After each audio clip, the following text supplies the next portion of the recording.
Selamat siang Tribuners, Anda sedang menyaksikan live update Tribun News bersama saya Firdananda. Siang ini kan kami sajikan informasi terkini dan menarik untuk Anda yang dilaporkan secara langsung oleh reporter kami di lapangan. Dan inilah live update selengkapnya.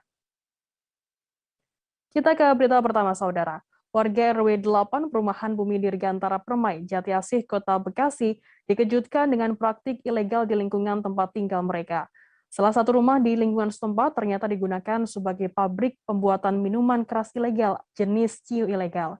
Pemilik usaha ciu ilegal tersebut yakni Brahma Acong. Rumah tersebut dikontraknya sejak Juli 2021 dan ditinggali oleh 2 orang. Informasi lebih lengkapnya terkait hal ini akan disampaikan oleh rekan jurnalis kami dari Tribun Jakarta, ada Yusuf Bahtiar yang akan melaporkannya. Silakan rekan Yusuf, laporan Anda. Selamat siang Firda dan juga Tribuners. Bisa saya sampaikan peristiwa penggerebekan yang dilakukan warga Bumi Dirgantara Permai terjadi pada Jumat tanggal 25 Februari 2021 lalu. Pada saat itu sebelumnya warga sempat curiga dengan bau kecut ataupun bau seperti cuka yang kerap tercium di lingkungan mereka. Lalu petugas ataupun pengurus RT setempat melakukan penelusuran dan sumber bau ternyata berasal dari rumah di Jalan Dirgantara Raya nomor 5, di mana di situ merupakan rumah yang dikontrak oleh warga bernama Acong. Adapun Acong sudah mengontrak di rumah tersebut sejak Juli 2021 lalu mulai melakukan aksi produksi miras ilegal jenis ciu pada Oktober 2021 lalu. Kemudian pada saat digerebek, warga sempat melakukan interogasi kepada Acong dan yang bersangkutan sempat berdalih bahwa produksinya merupakan produksi cairan pencampur cat. Namun setelah ditekan oleh warga, akhirnya Acong mengakui bahwa aktivitas ataupun produksi yang dilakukan di kediamannya merupakan produksi miras ilegal jenis ciu. Adapun kasus ini selanjutnya ditangani oleh Polsek Jati Asih Kota Bekasi. Acong di rumah tersebut bekerja dengan 1 orang karyawannya dan setiap hari melakukan produksi dengan nilai produksi mencapai ribuan botol. Adapun di dalam rumah tersebut juga terdapat alat penyulingan dan juga sejumlah bahan baku untuk membuat miras ilegal serta beberapa botol ciu yang sudah dikemas dalam ukuran 600 mili yang siap diedarkan. Adapun dari keterangan Ketua RW setempat bernama Yoyo, Acong melakukan produksinya untuk didistribusikan ke distributor di daerah Kapuk, Jakarta Barat. Adapun dari keterangan si pemilik ataupun Acong sendiri, dia bisa mendapatkan omset penghasilan untuk produksi miras ilegalnya mencapai 80 juta per bulan. Untuk kasus ini selanjutnya masih ditangani Polsek Jati Asih dan Polres Metro Bekasi. Untuk proses hukumnya, polisi juga masih melakukan penyelidikan di mana Acong sendiri diduga sudah melakukan aktivitasnya di beberapa tempat dan baru membuka pabrik baru di wilayah perumahan di Dirgantara ini. Begitu, Firda. Baik, terima kasih rekan jurnalis dari Tribun Jakarta, Yusuf Bahtiar atas laporannya mengenai ciu ilegal yang ada di Bekasi. Terima kasih, selamat bertugas kembali. Dan tadi Tribuners, Yusuf juga sudah menghimpun keterangan dari Ketua RW 08 Agus Prajoyo. Berikut liputannya untuk Anda. Banyak bahan baku dan hasil sulingannya. Terima kasih Mas Yusuf. Ditemukan cukup banyak, yang udah siap beredar tuh ada 6 karton gitu dia, udah siap beredar dia. Jadi aktivitas dia tidak mencurigakan karena dibilang selalu dia pulang malam gitu kan, ya sudah biasa. Cuma dari bau itulah kita bisa menemukan itu. Nah, setelah kita hadir di situ, RT dan ketua K3 kami, baru setelah itu kita panggil pihak berwajib. 40 menit dari jam 10 datanglah kapal berwajib melakukan penyitaan beberapa alat tersebut. Pak, dari laporan hingga polisi datang itu jaraknya 40 menit. 40 menit. 40 menit. Pak, mereka selalu aktivitas pada malam hari apa seperti apa sih Pak? Sore malam. Dan kalau parkir kendaraan dia mundur. Jadi parkir mundur, plat tadi masuk. Itu diduga kenapa Pak kalau misalnya patah menurut lo? Loading barang-barang material, bahan bakunya mungkin membuat itu seperti itu. Karena cukup banyak, ada gentong yang ukuran berapa ratus liter itu ya, cukup besar lah, gentong besar dan ada sulingannya, ada paralonnya. Pak, pada saat penggerebekan itu yang dilakukan pihak kepolisian, yang dilihat itu di dalam itu ada apa aja sih Pak? Ada gentong buat produksi udah sama cairannya, ada peralon itu yang siap tiris-tiris air itu dan ditampung, serta ada botol-botol mineral ukuran 600 ml lah. Sudah diretresi belum Pak? Sudah ada. Untuk jenis minumannya apa tadi Pak? Pengakuan dia produksi ciu. Pak, sebelumnya kan ini kan warga kan kena bau ya Pak. Emang sebelumnya nggak mencium apa gimana gitu Pak?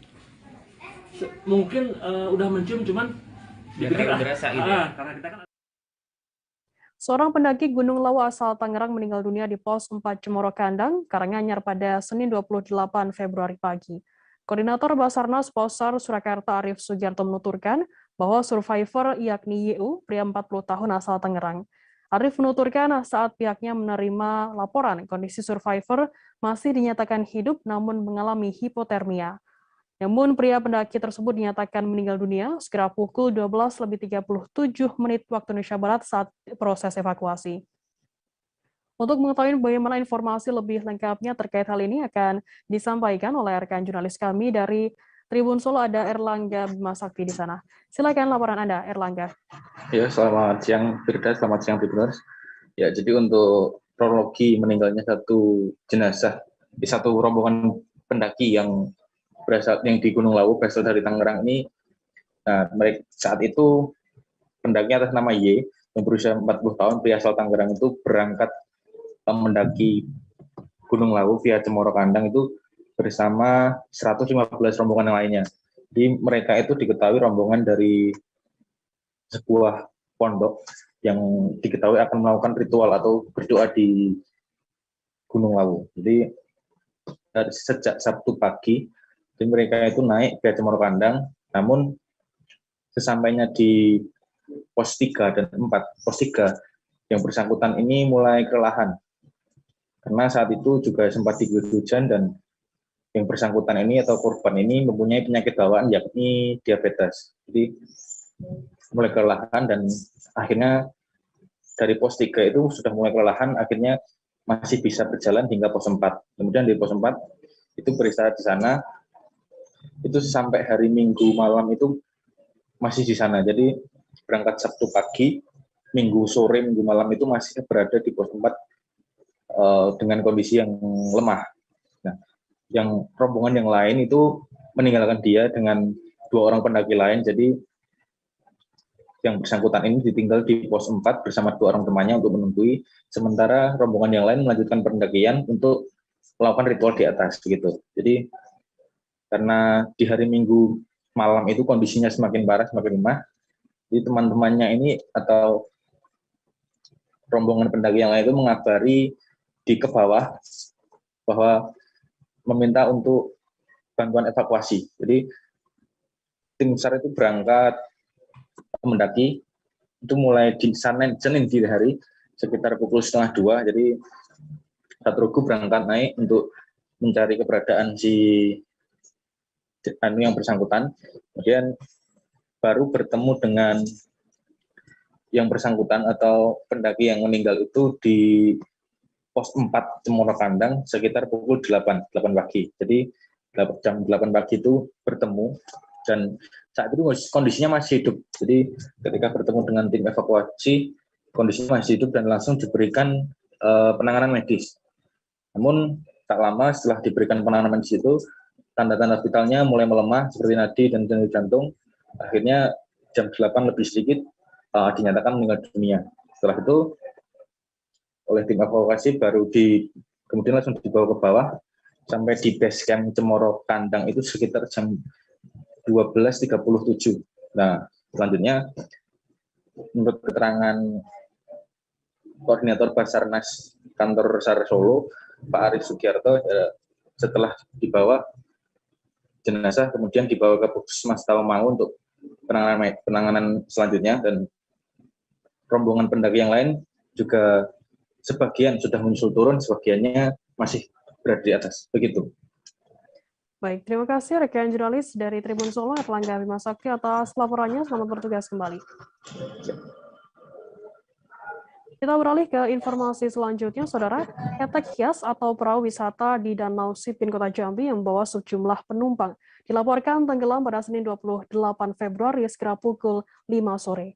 Ketek hias tersebut sempat dilaporkan mengalami masalah, namun tetap digunakan untuk mengangkut banyak penumpang. Separuh badan perahu tenggelam dan separuhnya lagi masih berada di permukaan air. Saat kejadian, pengemudi meminta penumpang untuk duduk di bagian belakang ketek agar terhindar dari air yang masuk. Informasi lebih lengkapnya terkait hal ini untuk kronologi hingga penyebabnya, kami sudah tersambung dengan jurnalis dari Tribun Jambi, ada Rara Khusuh di sana. Silakan laporan Anda, Rara. Ya, terima kasih rekan Firda. Dapat disampaikan berdasarkan pantauan saya dan juga wawancara dari lapangan, terjadinya kondisi ketek yang terbalik ataupun tenggelam kemarin di daerah wisata Danau Sipin, Kota Jambi, itu terjadi sekitar pukul 5 sore waktu Indonesia Barat.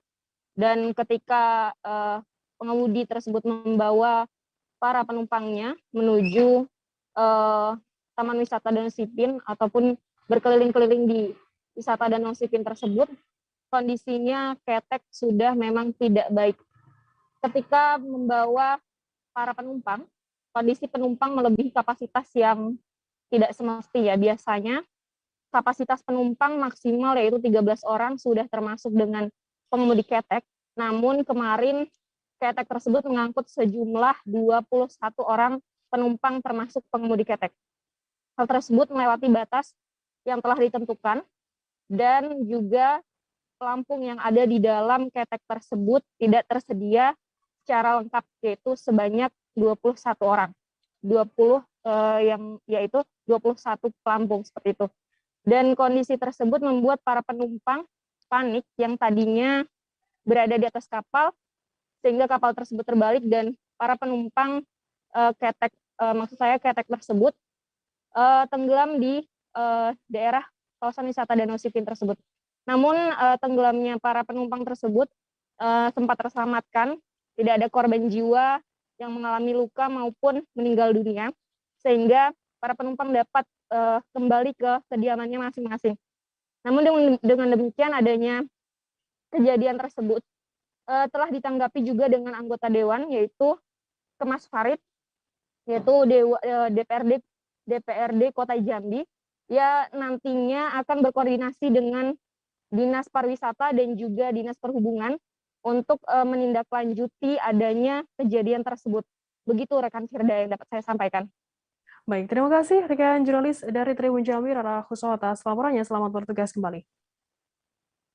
Kita beralih ke informasi selanjutnya, Saudara. Bocah asal Gampong Ule Gunung, Kecamatan Tangsepidi, Muhammad Suhil, 11 tahun, tewas seusai tersengat arus listrik di perkebunan warga setempat pada Minggu 27 Februari. Korban ditemukan warga Muhammad Jafar, 43 tahun, pada Senin 28 Februari, sekira pukul 6 pagi setelah sebelumnya dilakukan pencarian di berbagai lokasi. Bocah 11 tahun tersebut mulanya tak pulang selama 1 hari. Ibu korban, Fauziah binti Ismail, kemudian melaporkannya ke Kecik Gampong dan Mapolsek Tangsel. Informasi lebih lengkapnya akan disampaikan oleh rekan jurnalis kami dari Seremi News Indonesia, ada Muhammad Nazar yang akan melaporkannya. Silakan Nazar, laporan Anda. Ya, terima kasih Firda dan selamat siang Tribunas. Perlu kami laporkan bahwa kejadian seorang anak bernama Muhammad Suhil, warga desa Ule Gunung, Kecamatan Tangsi, Kecamatan Tangsi, Kabupaten Pidi Aceh, ditemukan tidak bernyawa pada tanggal 27 Februari sekitar pukul 6 pagi. Berdasarkan informasi yang kami dapatkan dari masyarakat dan sumber kepolisian bahwa anak Muhammad Suhil Naas yang tewas tersengat jeratan kera yang telah dialiri aliran listrik itu saat sang anak mencari burung di kawasan kebun warga. Sang anak itu naik di atas pagar yang adanya jeratan ataupun kabel yang telah dialirkan aliran listrik, sehingga kaki sebelah kiri tersengat dengan aliran listrik. Kemudian saat kejadian tersebut tidak ada masyarakat yang menyaksikan korban yang terpental ke tanah, sehingga tidak ada pertolongan, sehingga menyebabkan korban meninggal di lokasi kejadian. Kemudian korban baru ditemukan 1 hari oleh M. Jafar, petani kebun yang kebetulan melintas di dekat TKP kejadian anak itu tewas, sehingga M. Jafar melaporkan ke kepala desa setempat dan juga Kapolsek Tangsih, sehingga masyarakat dan anggota Kapolsek Tangsih mengevakuasi jasad korban untuk dibawa ke Puskesmas Tangsih untuk dilakukan visum, sehingga hasil visum ditemukan bahwa korban meninggal tewas karena tersengat aliran listrik. Kasus ini sudah ditangani pihak Polres Pidi. Bahkan berdasarkan keterangan dari Kasat Reskrim Polres Pidi Muhammad Rizal, bahwa telah memeriksa penjaga kebun bernama M. Yunus, bahwa memang pemilik kebun memasang jeratan atau kabel listrik di pagar kebun untuk mengantisipasi serangan hama kera yang selama ini mengganggu petani kebun. Berdasarkan keterangan dari Kapolres dari Kasat Reskrim Polres Pidi Ibtu Muhammad Rizal, bahwa hampir semua petani di kebun itu memakai jeratan yang dialirkan aliran listrik untuk mencegah hama kera mengganggu tanaman. Hingga kini polisi masih melakukan penyelidikan dan telah memeriksa saudara Muhammad Yunus sebagai penjaga kebun untuk diminta keterangan. Dan sejauh ini Muhammad Yunus masih dijadikan sebagai saksi. Kemudian pihak Kasat Reskrim Polres Pidi juga telah meminta keterangan dari keluarga korban. Begitu, Firda. Ya, baik, terima kasih rekan jurnalis dari Serambi News Indonesia, Muhammad Nazar atas laporannya. Selamat bertugas kembali. Tribuners, selesai jeda kami akan kembali dengan informasi menarik lainnya. Tetaplah di Live Update. Oke, apa kabar Bang Arif di sini untuk strateginya? Kalau saya sendiri di Gimik 37 ini yang semalam baru mulai, saya udah pasti. Sebenarnya aku nggak ngerasa itu penangkapan atau penggerebegan atau apapun itu. Karena gini loh, posisinya aku kriteria. Jadi kita mengenal disebut dengan stroke yang tidak berdarah dengan stroke yang berdarah. Stroke yang tidak berdarah itu biasanya ditandai dengan adanya penyumbatan. Kalau itu terjadi di sini mungkin pikirnya tidak ke situ kali ya. Tapi kalau di Korea atau di Kamboja itu ada beberapa paper yang saya itu Mas, ya, dulunya tukang koran. Oh gitu ya. Tukang koran. Ya, saya baca itu Pak. Tuh kan pernah baca kan? Ya. Jadi kalau saya jadi Pangdam itu udah bersyukur banget. Si anak ini dijadikan sebagai tersangka begitu. Ya, kalau ini kita bicara yang di luar kasus Kebun Ombo ya. Dengan nama hujan shower, di mana terdapat batas jelas antara daerah hujan dan tidak hujan yang biasanya terjadi pada fase awal mature stage atau tahap berbahaya dewasa. itu Kang. Jadi mulai artinya terjadinya perlembekan. Nah itu untuk penetrasi akan sulit gitu ya. Dok, saya ini menurut saya memang tidak mudah bukan urusan tanah diambil. Kalau misalnya Amerika Serikat sekarang, Rasulullah mengatakan dalam sebuah hadis bahwa berpuasa di 6 hari Syawal itu. Oke, apa kabar Bang Ariski di sini untuk strateginya? Kalau saya sendiri di Jumip 37 ini yang semalam baru mulai, saya udah pas. Sebenarnya aku nggak ngerasa itu penangkapan atau penggerebegan atau apapun itu. Karena gini loh, posisinya aku kriteria. Jadi kita mengenal disebut dengan stroke yang tidak berdarah dengan stroke yang berdarah.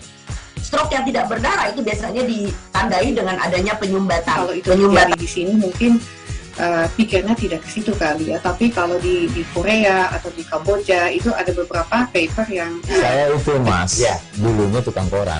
Oh gitu ya. Tukang koran. Ya, saya baca itu Pak. Tuh kan pernah baca kan? Ya. Jadi kalau saya jadi tanggam itu udah bersyukur banget. Si anak ini dijadikan sebagai tersangka begitu. Ya, kalau ini kita bicara yang di luar kasus Ibu Ngombo ya. Dengan hujan shower, di mana terdapat batas jelas antara daerah hujan dan tidak hujan yang biasanya terjadi pada fase awal mature stage atau tahap Berbahaya dewasa. tuh Kang. Jadi mulai artinya terjadinya perlembekan. Nah itu untuk penetrasi akan sulit. Gitu ya. Dok, saya ini menurut saya memang tidak mudah, bukan urusan tanah diambil. Kalau misalnya Amerika Serikat sekarang, Rasulullah mengatakan dalam sebuah hadis bahwa berpuasa di 6 hari Syawal itu. Oke, apa kabar Bang Ariski di sini untuk strateginya? Kalau saya sendiri di Jumip 37 ini yang semalam baru mulai, saya udah pas. Sebenarnya aku nggak ngerasa itu penangkapan atau penggerebegan atau apapun itu. Karena gini loh, posisinya aku kriteria.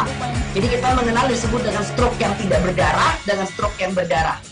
Stroke yang tidak berdarah itu biasanya ditandai dengan adanya penyumbatan. Kalau itu terjadi di sini mungkin pikirnya tidak ke situ kali ya. Tapi kalau di Korea atau di Kamboja itu ada beberapa paper yang saya itu Mas, ya, dulunya tukang koran. Oh gitu ya. Tukang koran. Ya, saya baca itu Pak. Tuh kan pernah baca kan? Ya. Jadi kalau saya jadi tanggam itu udah bersyukur banget. Si anak ini dijadikan sebagai tersangka begitu. Ya, kalau ini kita bicara yang di luar kasus Ibu Ngombo ya. Dengan hujan shower, di mana terdapat batas jelas antara daerah hujan dan tidak hujan yang biasa. Terima kasih Anda masih bersama kami di live update. Kita beralih ke informasi selanjutnya, Saudara. Polresta Bandara Soekarno-Hatta berhasil mengungkap praktik pembuatan surat hasil tes swab antigen palsu bagi para penumpang yang melakukan penerbangan dari Bandara Soekarno-Hatta, Tangerang. Pelaku diketahui berinisial AR yang diduga staf kantor Desa Kampung Melayu Barat. Kepala Desa atau Lurah Kampung Melayu Barat, Subur Mariono, kemudian mengakui bahwa AR merupakan stafnya di kantor Desa atau kantor Kelurahan Kampung Melayu Barat, Teluk Naga, Kabupaten Tangerang. Kendati demikian, Subur mengaku tidak mengetahui pekerjaan AR di luar sebagai staf Desa Kampung Melayu Barat. Menurutnya, aksi kriminal yang dilakukan oleh AR berada di luar Kelurahan Kampung Melayu Barat dan hal tersebut bukan bagian dari tanggung jawab Kepala Desa Kampung Melayu Barat. Informasi lebih lengkapnya akan disampaikan oleh rekan jurnalis kami dari wartakotalive.com, ada Gilbert Semsandro di sana. Silakan laporan Anda, Gilbert. Ya, baik Firda. Polresta Bandara Soekarno-Hatta Tangerang sebelumnya menangkap 4 orang tersangka pelaku pengadaan hasil swab antigen palsu yang dapat terkoneksi ke aplikasi Peduli Lindungi. Dari 4 pelaku itu menyasar kepada para penumpang yang ingin melakukan perjalanan udara atau penerbangan melalui Bandara Soekarno-Hatta namun belum menjalani hasil tes swab antigen, dan mereka melayani para penumpang tersebut dengan harga yang fantastis sebesar 300.000 per hasil surat swab yang dapat terkoneksi ke aplikasi Peduli Lindungi. Selanjutnya, polisi pun melakukan penyelidikan terhadap kasus tersebut dan berhasil menangkap 4 tersangka, yakni AR sebagai pelaku, seorang honorer di Kelurahan Kampung Melayu Barat yang diduga sebagai pelaku mampu mengkoneksikan hasil swab antigen palsu tersebut ke dalam aplikasi Peduli Lindungi. Selanjutnya adalah MS, F, HF, dan HF. 3 orang lainnya adalah petugas dari Bandara Soekarno-Hatta yang mencari massa atau penumpang yang ingin melakukan hasil swab antigen. Dan dari hasil penyidikan pihak kepolisian pihak kepolisian, AR diketahui merupakan warga Kampung Melayu Barat yang berada di Teluk Naga, Kabupaten Tangerang. AR bekerja sebagai seorang staf desa di Kelurahan Kampung Melayu Barat. Menanggapi hal tersebut, warta kota juga mencoba untuk melakukan pantauan lebih lanjut dan diketahui bahwa AR memang merupakan staf dari desa Kampung Melayu Barat, namun dia hanya bertugas di kelurahan. Terkait dengan pengkoneksian AR ke dalam aplikasi Peduli Lindungi, kepala desa atau lurah dari Kampung Melayu Barat, Subur Mariono, tidak mengakuinya. Namun Subur tidak menampik bahwa AR sempat dipindah tugaskan atau diperbantukan sebagai petugas penyaluran vaksinasi saat pemerintah Kabupaten Tangerang menyalurkan vaksinasi COVID-19 bagi masyarakat. Di saat itu, AR ditugaskan sebagai petugas yang mendata masyarakat Kampung Melayu Barat, Teluk Naga, Kabupaten Tangerang yang belum menjalani vaksinasi agar mereka terdata dan didaftarkan menjalani vaksinasi. Namun Subur, kelurah dari Kampung Melayu Barat, menegaskan bahwa tugas terkait dengan mengkoneksikan data-data yang masyarakat sudah tervaksin ke dalam website atau server dari milik para nakes, itu yang melakukan ada nakes sendiri. Nah, untuk Subur, untuk AR hanya mendata secara manual, tidak memiliki akses atau memiliki kewenangan masuk ke dalam aplikasi Peduli Lindungi ataupun website dari pihak Kemenkes. Selanjutnya, AR sendiri telah menjadi petugas perbantuan di tempat vaksinasi COVID-19 sejak pemerintah Kabupaten Tangerang menjalani vaksinasi COVID-19 bagi masyarakat. Namun terakhir, lurah dari Kampung Melayu Barat, Subur Mariono, menegaskan bahwa perilaku yang dilakukan AR berada di luar wilayah atau desa Kampung Melayu Barat, sehingga aksi kriminal yang dilakukan oleh AR tidak memiliki bersangkutan dengan tugasnya sebagai staf desa dan juga tidak memiliki sangkut pautnya dengan Kepala Desa Kampung Melayu Barat, Subur Mariono. Demikian Firda, laporan yang bisa sampaikan. Reporter Warta Kota Gilbert Sandro melaporkan dari Teluk Naga, Kabupaten Tangerang. Ya, baik. Terima kasih rekan jurnalis dari Warta Kota Gilbert atas laporannya dari sana. Terima kasih, selamat bertugas kembali. Kita beralih ke informasi selanjutnya, Saudara. Seorang pria ditemukan tewas di indekosnya di Jalan Pacekerakang, Lorong 3, nomor 95 RW 8 RT 2 Kelurahan Daya, Kecamatan Biringkanaya, Kota Makassar pada Senin 28 Februari. Pria tersebut diketahui bernama Husni. Seminggu sebelumnya, ia sempat mengeluh kepada pemilik kos yang ia sewa. Saat itu, Husni mengatakan dirinya belum bisa membayar sewa indekosnya kepada ibu kos. Informasi lebih lengkapnya akan disampaikan oleh rekan jurnalis kami dari Tribun Timur, ada Wahyudin yang akan melaporkannya. Silakan rekan Wahyudin, laporan Anda. Baik, Firda di studio dan Tribuners dimanapun berada. Jadi telah terjadi penemuan mayat kemarin di salah satu indekos di Jalan Pacerakang Lorong 3 nomor 95 RW 8 RT 2 Kelurahan Daya, Kecamatan Biringkanaya, Kota Makassar. Jadi sebelumnya mayat tersebut ditemukan oleh pemilik kos karena hendak ingin menagih dan mengecek kesehatan.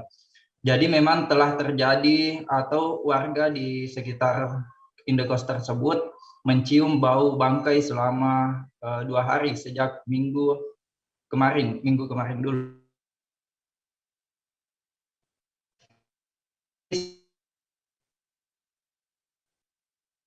Tersebut hanya bangkai. Setelah pemilik indekos masuk ke rumah tersebut, dia kaget melihat seorang pria atau Husni yang diketahui bernama Husni tersebut telah meninggal dan baunya, mayatnya sangat berbau. Ia pun langsung menghubungi ketua RT setempat dan menghubungi pihak kepolisian. Waktu tersebut pihak kepolisian langsung datang ke lokasi kejadian dan membawa mayat tersebut ke Rumah Sakit Bayangkara untuk diselidiki lebih lanjut. Belum diketahui secara pasti penyebab kematian pria yang diperkirakan berusia 70 tahun itu. Pekerjaan sehari-harinya adalah sebagai tukang ojek, namun sejak 10 hari yang lalu dia tidak keluar bekerja karena merasa sakit. Hal itu diungkapkan oleh pemilik indekos. Ya, demikian laporan saya. Terima kasih. Kembali ke Firda. Ya, baik. Terima kasih rekan jurnalis Wahyudin dari Tribun Timur atas laporannya dari sana. Selamat bertugas kembali. Kita beralih ke informasi selanjutnya, Saudara. Kepergian mantan Wali Kota Pekanbaru Herman Abdullah Minggu 27 Februari malam meninggalkan duka mendalam bagi keluarga. Suasana haru sangat terasa saat almarhum dimakamkan di Taman Makam Pahlawan pada Senin 28 Februari kemarin. Putra almarhum Irfan Herman mengenang sang ayah selalu mengutamakan kepentingan masyarakat daripada keluarganya. Ia sebagai anak sangat memahami sang ayah merupakan mantan Wali Kota Pekanbaru 2 periode dari rentang tahun 2001 hingga 2011. Informasi lebih lengkapnya terkait hal ini akan disampaikan oleh rekan jurnalis kami dari Tribun Pekanbaru, ada Fernando Sikumba yang akan melaporkannya dari sana. Silakan laporan Anda, Fernando. Selamat siang, Firda. Ya, silakan laporan Anda, Fernando. Oke, terima kasih, Firda. Dan kabar duka datang dari masyarakat Kota Pekanbaru, Firda, pada kemarin telah dimakamkan mantan Wali Kota Pekanbaru, almarhum Herman Abdullah, yang meninggal dunia pada hari Minggu, pada tanggal 27 Februari 2022, sekitar pukul 20.30 waktu Indonesia Barat, di Rumah Sakit Awal Bros Pekanbaru. Dan dari penuturan informasi yang diperoleh dari keluarga almarhum, meninggal dunia setelah menjalani perawatan sejak hari Sabtu kemarin, Firda, hingga akhirnya selama hampir 2 hari mendapat perawatan di rumah sakit.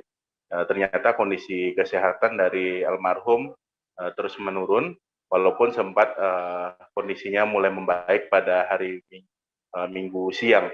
Namun sejak sore hingga malam, hingga akhirnya meninggal dunia, kondisi kesehatan dari mantan Wali Kota Pekanbaru tersebut sempat menurun hingga akhirnya meninggal dunia. Dan akhirnya keluarga pun harus merelakan almarhum Herman Abdullah untuk pergi selama-lamanya. Dan informasi yang diperoleh dari keluarga juga,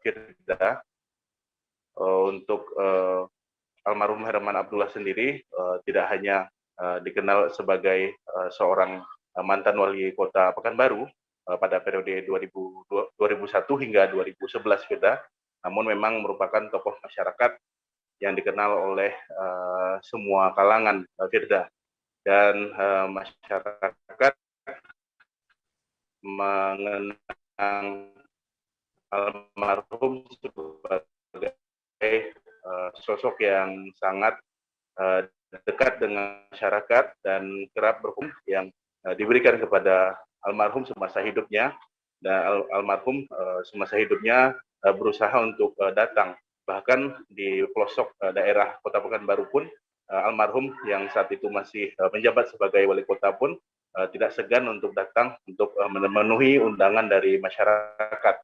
Dan banyak masyarakat yang memang kehilangan, begitu juga dengan para pejabat di pemerintah kota maupun di pemerintah provinsi, dan juga tokoh-tokoh lainnya di Kota Pekanbaru merasa kehilangan dengan kepergian dari almarhum Herman Abdullah, Firda.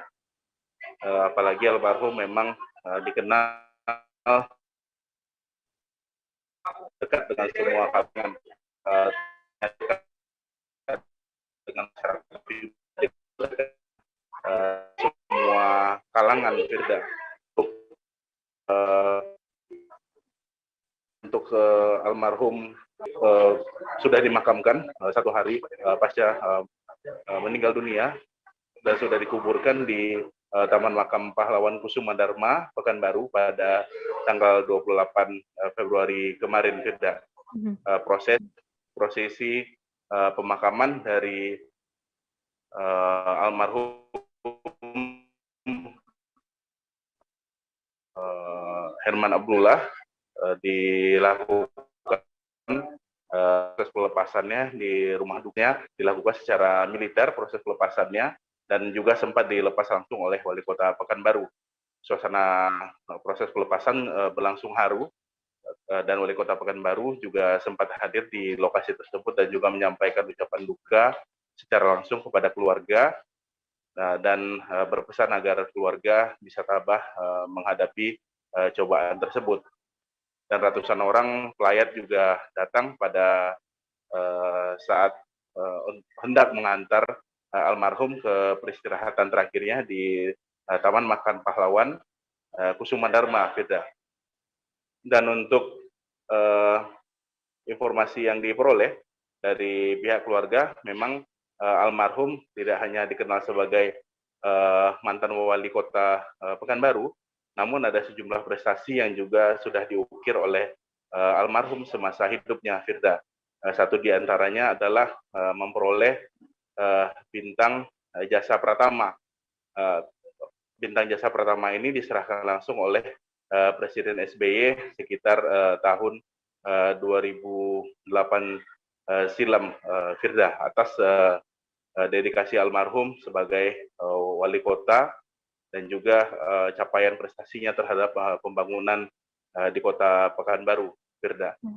Atas prestasi tersebut, almarhum mendapat kesempatan untuk dimakamkan di Taman Makam Pahlawan Kusuma Dharma di Pekanbaru. Jadi memang prestasi almarhum sebagai satu peraih tanda jasa bintang jasa pertama tersebut membuat almarhum bisa dimakamkan di Taman Makam Pahlawan bersama sejumlah pejuang-pejuang lainnya yang dimakamkan di pemakaman tersebut. Dan proses pemakaman pun berlangsung haru kemarin, Firda, karena selain dilakukan upacara proses militer dilakukan oleh para personil TNI kemarin, keluarga juga hadir dalam prosesi pemakaman tersebut. Kemudian untuk masyarakat sendiri juga memberi penghormatan terakhir dan mendoakan almarhum dengan mengikuti rangkaian sholat jenazah yang berlangsung di dua masjid. Untuk sholat jenazah tersendiri berlangsung di dua masjid, yaitu di Masjid Al-Mukminin yang berada di Jalan Tamrin, berada tidak jauh dari rumah duka almarhum Herman Abdullah, kemudian berlangsung di Masjid Raya Senaplan. Almarhum memang disolatkan di dua masjid agar masyarakat bisa berkesempatan untuk melakukan sholat jenazah dan juga mendoakan almarhum agar mendapat tempat terbaik di sisi Allah, dan juga masyarakat berkesempatan untuk memberi penghormatan terakhir kepada mantan wali kota Pekanbaru tersebut. Begitu, Firda. Baik, terima kasih rekan jurnalis dari Tribun Pekanbaru, Fernando Sikumbang, atas laporannya. Dan tadi Tribuners, Fernando juga sudah menghimpun keterangan dari anak almarhum Herman Abdullah, Irwan Herman. Berikut liputannya untuk Anda.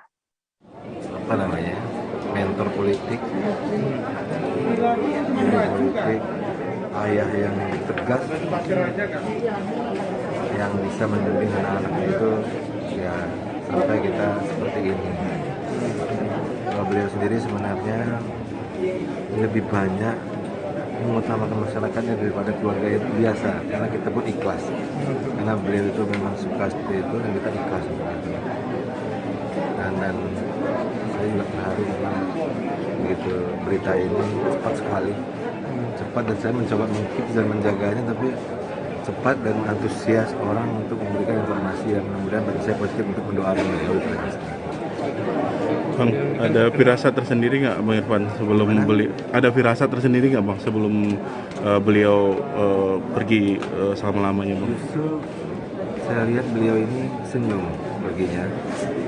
Jadi firasat itu nggak ada, tapi mendadak kan cepat ya, cepat. Siang itu masih bagus, sore ke malam mulai turun dan cepat, dan beliau melihat dari foto-fotonya beliau senyum, artinya doa untuk beliau dari masyarakat banyak. Beliau juga selama ini juga orang yang humble kan, kelas aja. Ya alhamdulillah bersih semua. Hujan deras yang mengguyur kota Medan pada Minggu 27 Februari hingga Senin 28 Februari dini hari membuat sejumlah wilayah di kota Medan terendam banjir. Salah satu wilayah yang terendam banjir yakni kawasan Jalan KL Yosudarso, Pulau Brayan, Kecamatan Medan Barat. Seorang warga setempat, Kamaludi Pasaribu, mengatakan ketinggian air di kawasan ini sudah mencapai 70 cm atau setinggi pinggang orang dewasa. Untuk mengetahui bagaimana update terkini dari banjir di Medan, saat ini kami sudah tersambung dengan jurnalis dari Tribun Medan, ada Fian di sana. Silakan Fian, laporan Anda. Ya, baik rekan Firda dan juga para Tribun di rumah. Saya informasikan bahwasannya Kota Medan memang sejak hari Minggu semalam sudah diguyur hujan lebat hingga dini hari di hari Senin yang membuat sejumlah lokasi di Kota Medan terendam banjir. Ya, salah satunya di Kelurahan Pulau Brayan. Di sana ketinggian air mencapai sepinggang orang dewasa. Ya, menurut keterangan dari warga di sekitar, di lokasi tersebut baru pertama kali ini mengalami banjir setelah dulu sekitar tahun 1988 sempat juga digenangi banjir. Ini banjir kedua yang mengakibatkan banyaknya rumah warga dan aktivitas warga terhambat di lokasi. Ya, menurut dari keterangan dari warga, air menggenangi lokasi tersebut terjadi pada dini hari dan puncaknya itu di pagi hari. Warga pun sebagian ada yang mengungsi di beberapa tempat yang aman dari banjir. Lurah setempat juga sempat mengatakan bahwasannya dari banjir ini pihaknya membuat dapur umum untuk warga agar warga tidak kelaparan dan bisa makan. Ya, menurut warga setempat, drainase yang baru-baru ini diperbaiki oleh Wali Kota Bobi Nasution tidak membuat efek apapun terhadap warga Kota Medan sejauh ini karena masih terjadi banjir. Bahkan di tempat yang tidak pernah terjadi banjir, hari ini terjadi banjir. Ya, untuk hari ini di lokasi tersebut airnya sudah mulai menyusut karena tidak terjadi hujan lagi. Ya, warga pun berharap kepada Wali Kota Medan agar segera bisa mengatasi banjir di berbagai titik lokasi di Kota Medan yang selama ini ketika hujan tiba banyak dari lokasi ini yang berdekatan dengan Sungai Deli terendam banjir. Ya, sekian dari saya dari Medan, kembali ke studio. Ya. Baik, terima kasih rekan jurnalis Fian dari Tribun Medan. Tadi Tribuners Fian juga sudah menghimpun keterangan dari seorang warga setempat bernama Kamaludin Pasaribu. Berikut liputannya untuk Anda. Bang, ini banjir. Kedalamannya kalau di tengah hampir 70-80 cm. Hampir sepinggang ya? Iya, hampir sepinggang dewasa. Ini dimulai tadi malam karena hujan tinggi. Dan ini belum pernah. Dan air-air ini aja yang terjadi begitu. Sebelumnya belum pernah. Berarti baru ini terjadi. Baru ini. Untuk rumah Bapak sendiri? Itu kedalamannya sama karena rumahnya pasti di tengah gitu ya. Kedalamannya sekitar 60-70 cm. Berarti mengungsi Bapak? Sebagian. Jadi untuk yang perempuan kami ungsikan, kalau yang laki-laki kita berjaga-jaga di rumah. Untuk perabotan di rumah? Sebagian udah terendam. Oh, nggak sempat diselamatkan? Nggak sempat diselamatkan. Nah ini tiba-tiba gitu. Apa aja yang rusak Pak di rumah Pak? Yang udah jelas kursi-kursi terendam, perabotan termasuk hilang. Sementara elektronik tempat juga kami ungsikan. Ini tadi malam udah ini nih Pak? Ya, harapan kami untuk Pemko Medan lebih, karena drainasi ini kan lagi baru diperbaiki tapi hasilnya belum tampak. Perbaikan dari drainasi yang baru direnovasi. Tadi malam sempat tinggi Pak atau memang segini aja? Pagi tadi mulai naik. Malam tadi masih stabil gitu masih. Tapi malam udah masuk juga air. Malam udah mulai masuk. Pagi berarti yang parahnya, Pak? Pagi makin naik ya. Jadi kalau lihat dari air itu nih, akan kuning. Dan dari curah hujannya. Tribuners, selesai jeda kami akan kembali dengan informasi menarik lainnya, tetaplah di Live Update. Oke, apa kabar Bang Arif di sini untuk strateginya? Ya. Kalau saya sendiri di Game Week 37 ini yang semalam baru mulai, saya udah sebenarnya aku nggak ngerasa itu penangkapan atau penggerbegan atau apapun itu, karena gini loh, posisinya aku kriteria. Jadi kita mengenal disebut dengan stroke yang tidak berdarah dengan stroke yang berdarah. Stroke yang tidak berdarah itu biasanya ditandai dengan adanya penyumbatan. Kalau itu terjadi di sini mungkin pikirnya tidak ke situ kali ya, tapi kalau di Korea atau di Kamboja itu ada beberapa paper yang saya itu Mas, ya, dulunya tukang koran.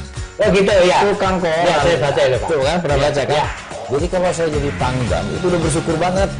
Si anak ini dijadikan sebagai tersangka begitu. Ya, kalau ini kita bicara yang di luar kasus Sibolga ya, dengan hujan shower, di mana terdapat batas jelas antara daerah hujan dan tidak hujan yang biasanya terjadi pada fase awal mature stage atau tahap berbahaya dewasa. itu Kang. Jadi mulai artinya terjadinya perlembekan. Nah itu untuk penetrasi akan sulit. Gitu ya. Dok, saya ini menurut saya memang tidak mudah, bukan urusan tanah diambil. Masih bersama saya, Firdananda di Live Update. Kita beralih ke informasi selanjutnya, Saudara. Dalam sepekan terakhir, terjadi hujan lebat disertai angin kencang. Badan Meteorologi, Klimatologi, dan Geofisika atau BMKG mengeluarkan peringatan berkaitan dengan kondisi cuaca ini hingga 2 Maret 2022 nanti. Di Bandara El Tari Kupang, kondisi cuaca buruk ini tidak berpengaruh signifikan terhadap penerbangan. Namun beredar video yang menampilkan kondisi hujan dan angin kencang di sekitar area landasan pacu El Tari Kupang. Informasi lebih lengkapnya akan disampaikan oleh rekan jurnalis kami dari Posko Pangada Irfan Yohoy yang akan melaporkannya. Silakan rekan Irfan, laporan Anda. Baik Firda dan Tribuners, bisa saya sampaikan berkaitan dengan perkembangan cuaca yang berakibat pada terganggunya bandara ataukah landasan pacu di El Tari Kupang. Seperti yang diketahui bahwa hampir 1 minggu terakhir BMKG mengeluarkan peringatan sampai dengan tanggal 2 besok, tanggal 2 Maret, berkaitan dengan kondisi cuaca di Nusa Tenggara Timur sendiri. Nah, hujan dan angin kencang masih terus melanda wilayah NTT. Dampaknya terjadi di penerbangan khususnya di Bandara El Tari Kupang.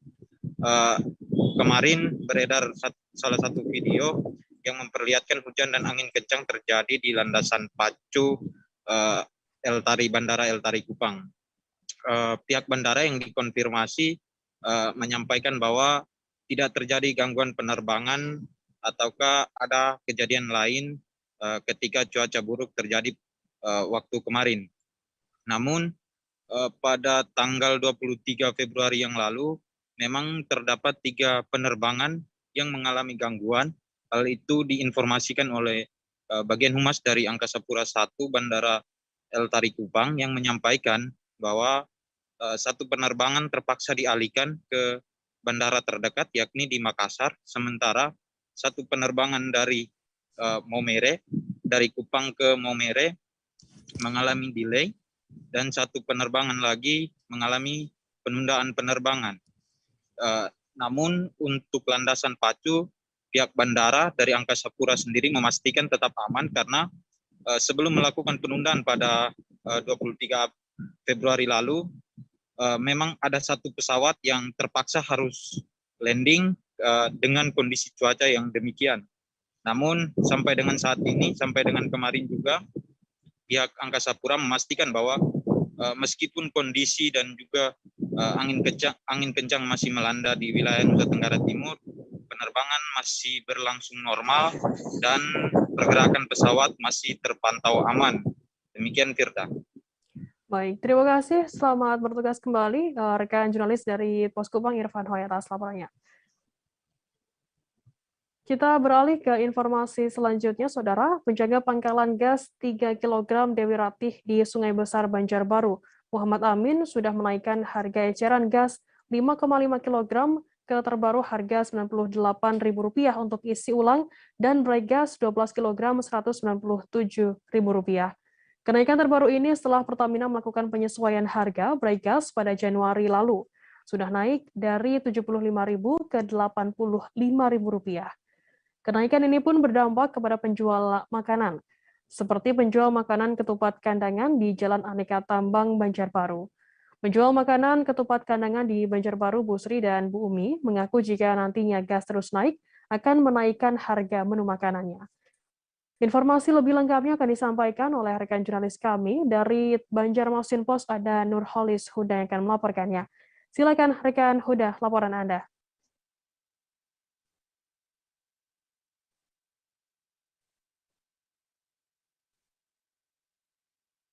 Rekan Huda? Ya, bisa didengar Sobat Tribun. Ya, silakan laporan Ya, Anda. dapat. Oke, siap. Di sini dapat kami laporkan memang dalam sejak 1 Maret ini pemerintah melalui Pertamina ini menaikkan harga harga gas 5,5 kg dan gas 2 kg, di mana kenaikan ini disesuaikan dengan harga gas dunia. Itu penjelasan dari Pertamina. Kondisi ini tentu membuat dari sejumlah pedagang kuliner atau makanan yang ada di Banjarbaru ini mengeluhkan hal demikian karena mengingat konsumsi gasnya menggunakan gas non subsidi. Seperti yang diutarakan oleh Bu Sri dan Bu Umi, ini mengaku bahwa akan menaikkan harganya jika itu harga gas tetap demikian. Namun hari ini masih belum naik karena masih menggunakan stok gas yang lama. Tapi jika nanti kemudian ini naik terus, akan berencana menaikkan sekitar 1.000 atau 2.000 rupiah untuk makanannya. Seperti Bu Sri dan Bu Umi yang berjualan ketupat kandangan di Jalan Aneka Tambang. Nah, kondisi ini gas non subsidi ini naik harganya dibenarkan oleh Kepala Pengawas SPBU Loktabat Banjarbaru, Muhammad Nur, yang membeberkan bahwa di subpangkalan yang dikelolanya ini menyediakan menaikkan harganya sesuai dengan SK dari Pertamina Pusat. Kalau stoknya memang ada dan tinggal ambil ke gudangnya. Jadi kalau untuk ditanyakan mengenai stok, ini sangat tersedia. Menurut Ketua Hiswana Migas ini menjelaskan sebenarnya kenaikan ini sudah di hari sebelumnya atau di tanggal 27 Februari. Ini Pertamina sudah menyesuaikan harga yang terbarunya ini karena harga gas dunia yang dipengaruhi yang juga ikut naik begitu. Dari penjelasan Pertamina ini harga non subsidi ini yakni ini untuk 5,5 kg yakni di harga 98.000 untuk isi ulangnya, dan untuk bright gas 2 kg itu 19.700. Nah, penjelasan dari Pertamina, penyesuaian harga ini dari Korporat Sekretari Pertamina Pusat, Iro Ginting, menjelaskan bahwa ini kenaikan harga gas ini mengikuti perkembangan dari kondisi minyak gas dunia, di mana harga kontrak price AMCO CPA mengalami kenaikan 775 USD per metric tonnya atau naik sekitar 21% dari harga rata-rata CPA sepanjang tahun. Demikian yang dapat kami sampaikan, Firda, di kantor pusat. Ya, baik. Laporannya. Terima kasih rekan jurnalis dari Banjarmasin Post, Nurholis Huda, atas laporannya. Dan tadi Tribuners, jurnalis kami juga sudah menghimpun keterangan dari penjaga toko di Pangkalan Gas Dewi Ratih Amin dan juga penjual makanan ketupat kandangan di Banjarbaru, Bu Sri dan juga Bu Umi. Berikut liputannya untuk Anda. Bu, ini kan naik katanya sampai yang 75.000 sekarang naik lagi ke 85 dan naik lagi ke 95. Nah, bagaimana Bu warung dagangan sampean, Bu? ada rencana naikkan harga makan perbungkus ke atau seperti apa Bu? Nggih. Kalau seperti ini terus Bu, harganya. Kalau naik terus, naikkan terus ya. Naikkan juga harga makannya. Biasanya yang sebungkus 15.000 ini naik Bu lah, bisa 16.000 atau rencana ada naikkan, tapi ini sebelum naik. Belum ya. Kalau ini naik juga Bu lah. Iya. Karena apa Bu? Serba naik kan Bu barangnya Bu, apa Bu? Iya, serba mahal. Apa Bu? Serba naikkan. Iya. Minyak. Ya, ini Bu lah. Gas. Ini. Gas. Jadi memang sehari-hari pakai ini Bu lah. Ibu Sri siapa namanya Bu? Ibu Sri sama Ibu Umi. Ibu Umi ya, yang di warung apa ini namanya? Warung ketupat. Warung ketupat. Sejak kapan ini naiknya Mas? Ini baru tanggal 1 hari ini naik. Baru hari ini ya. Nah Mas, ini dijual berapa? Tadinya berapa? Ini berapa? Tadinya 83. Ya. Naiknya dari 95. Naiknya? 95, 12.000. 75.000, habis itu naik ke 83.000 di awal Januari tadi. Habis itu kini Di awal Maret ini naik lagi. Awal Maret naik lagi. Ini naiknya dari pusat sana ke atau seperti apa? Harganya berapa Mas? Ya. Di sananya 92. Oh 92. Kalau semen jualnya di pangkalan ini 95 lah. Oke. Ini naik lagi. Karena apa? Nggak tahu juga semennya. Oke. Mas, saya mau nanya, untuk stoknya bagaimana untuk yang non subsidi nih? Stok masih aman, lancar-lancar ada datang. Contohnya coba lihat yang stoknya semen ini masih ada. Karena ada berapa banyak? Ada 19 di sini. Oh, ada sekitar lumayan banyak nih. Yang non subsidi, yang ini? Yang ini ada 4. Yang 12 kilo ada 4. Jadi PT Pertamina Patraniaga resmi menaikkan harga LPG non subsidi menjadi Rp15.500 per kilogramnya. Ini adalah kenaikan bertahap yang sudah dilakukan Pertamina sejak akhir Desember 2021 lalu. Di Majalengka sendiri, kenaikan gas non subsidi membuat permintaan pengiriman gas melon 3 kg menjadi meningkat. Untuk mengetahui informasi lebih lengkapnya terkait hal ini akan disampaikan oleh rekan jurnalis kami dari Tribun Cirebon, ada Eki Yunianto yang akan melaporkannya. Silakan rekan Eki, laporan Anda. Ya baik, selamat siang Firda, selamat siang Tribuners. Dapat saya laporkan bahwa kenaikan harga gas non subsidi 5,5 kg dan 12 kg oleh pemerintah pusat membuat permintaan pengiriman gas melon 3 kg meningkat di tingkat agen. Salah satu yang mengalami hal itu terjadi di salah satu agen gas 3 kg di Kecamatan Jatiwangi, Kabupaten Majalengka. Nah, ditemui saya pada Senin kemarin bahwa pemilik agen gas 3 kg mengaku kenaikan harga non subsidi 5,5 kg dan 12 kg sudah terjadi sejak bulan Desember tahun lalu.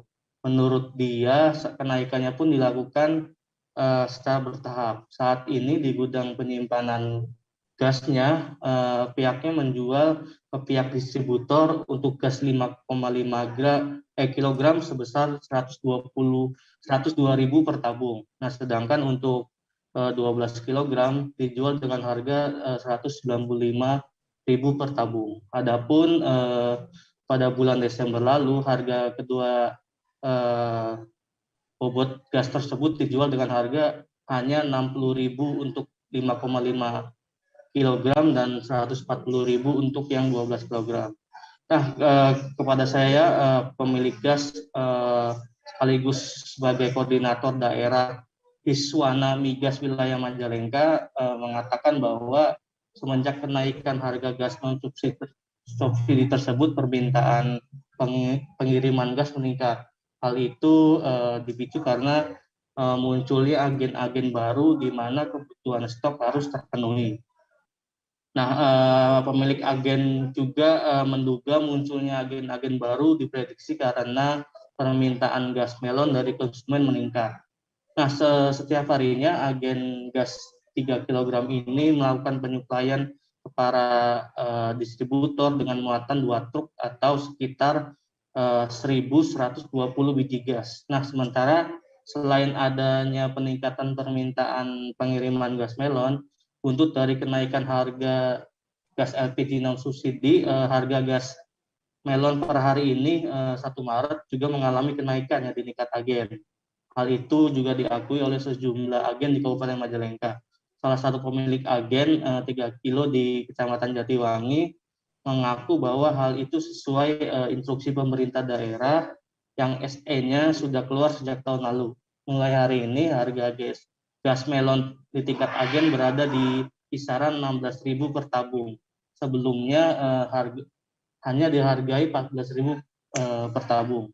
Para agen berharap adanya perubahan harga tersebut direspon baik oleh masyarakat, terlebih para distributor ya. Para agen juga mengklaim sosialisasi terkait perubahan harga itu sudah dilakukan sejak bulan Juli 2021 lalu. Demikian, Firda. Baik, terima kasih rekan jurnalis dari Tribun Cirebon, Eki Yulianto atas laporannya. Selamat bertugas kembali. Dan tadi Tribuners, Eki juga sudah menghimpun keterangan dari Haji Rudi, pemilik agen gas 3 kg di Cirebon. Berikut liputannya untuk Anda. Pak, semenjak adanya kenaikan harga LPG yang non subsidi gimana, Pak?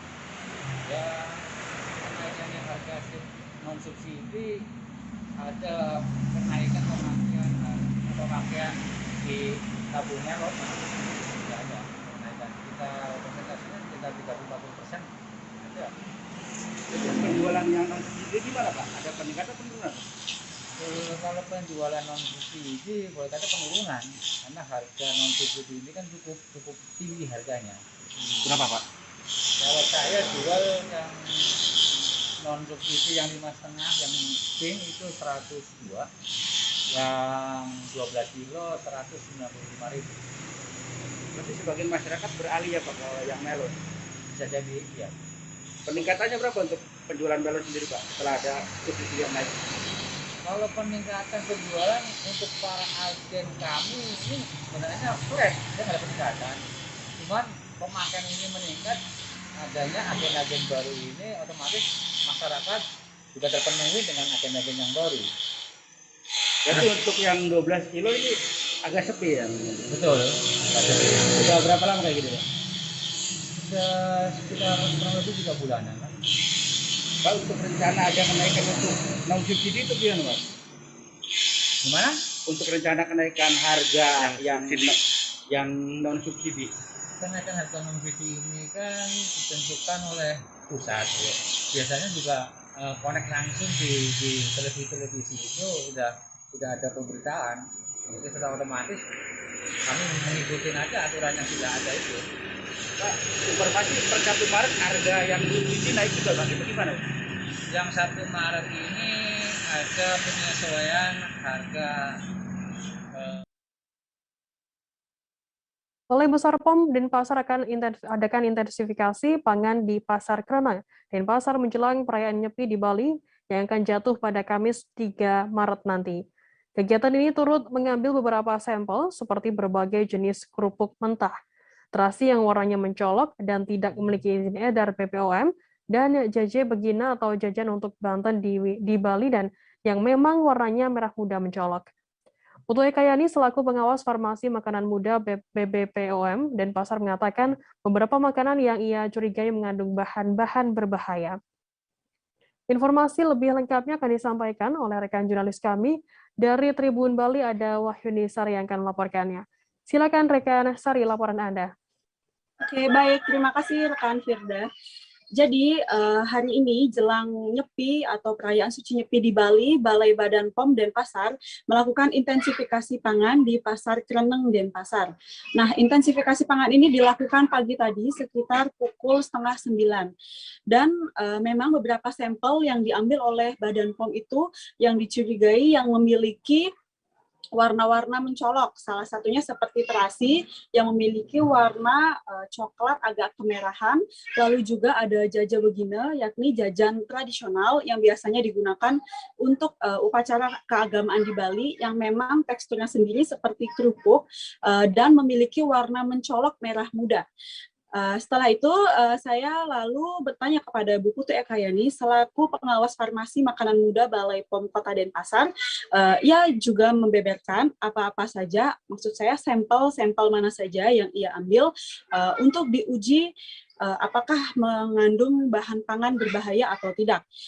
Yang paling ia curigai adalah memang pada terasi Lombok yang memang tidak memiliki izin edar BPOM dan juga memiliki warna yang mencolok. Selain itu juga ada olahan makanan tradisional khas Bali yakni teri Sudang yang memang juga memiliki warna mencolok dan juga dicurigai mengandung formalin. Lalu seluruh sampel tersebut ia beli dan langsung diuji di Pasar Kreneng menggunakan mobil BPOM. Nah, di dalam mobil BPOM tersebut sudah tersedia berbagai alat uji seperti laboratorium ini. Dan memang untuk melakukan uji tersebut tidak memerlukan waktu yang lama, hanya 15 menit, hanya saja untuk preparasinya atau untuk persiapan-persiapannya seperti menyiapkan tabung atau menghancurkan sampel dan mencampurkannya dengan beberapa cairan untuk diuji. Lalu menurutnya setelah nanti ditemukan, andai kata ditemukan terdapat bahan-bahan pangan yang berbahaya, maksud saya mengandung rodamin atau boraks, ia sudah berkoordinasi dengan kepala pasar Kreneng langsung untuk menghentikan para pedagang tersebut menjual olahan bahan pangan tersebut. Nah, setelah saya menunggu kurang lebih sekitar 1 jam uji tersebut, ditemukan bahwa kerupuk, maksud saya ditemukan bahwa terasi udang yang memang dicurigai tadi yang tidak memiliki merek, izin edar, dan memang terlihat sangat mencolok warnanya itu positif mengandung rodamin B. Dan juga pada jaja begine yang tadi saya sebutkan untuk upacara keagamaan di Bali yang warnanya merah muda mencolok, ternyata itu juga mengandung rodamin B. Nah, dari situ nantinya Balai POM akan melakukan koordinasi dengan Kepala Pasar Kreneng langsung untuk menyetop para pedagang tersebut menjual olahan pangan itu lagi. Dan untuk langkah selanjutnya,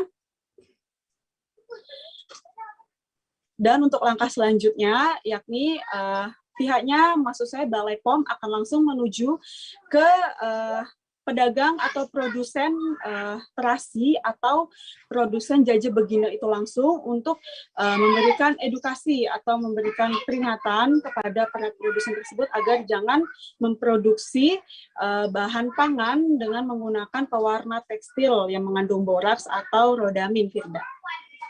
Baik, terima kasih rekan jurnalis dari Tribun Bali, Niputu Wahyunisari atas laporannya. Selamat bertugas kembali. Kita beralih ke informasi selanjutnya, Saudara. Pedagang daging sapi di Pasar Pamarayan, Kabupaten Serang, Banten masih berjualan di tengah aksi mogok untuk memprotes mahalnya harga daging sapi Senin 28 Februari. Mereka yang masih bertahan untuk berjualan mengeluhkan sepinya pembeli lantaran mahalnya harga daging sapi. Ada sekitar 3 penjual daging sapi yang saat ini masih bertahan untuk berjualan. Aksi mogok pedagang daging yang seharusnya berlangsung pada Senin 27 Februari hingga Jumat 24 Maret dibatalkan. Informasi lebih lengkapnya akan disampaikan oleh rekan jurnalis kami. Dari Tribun Banten ada Desi Purnamasari yang akan melaporkannya.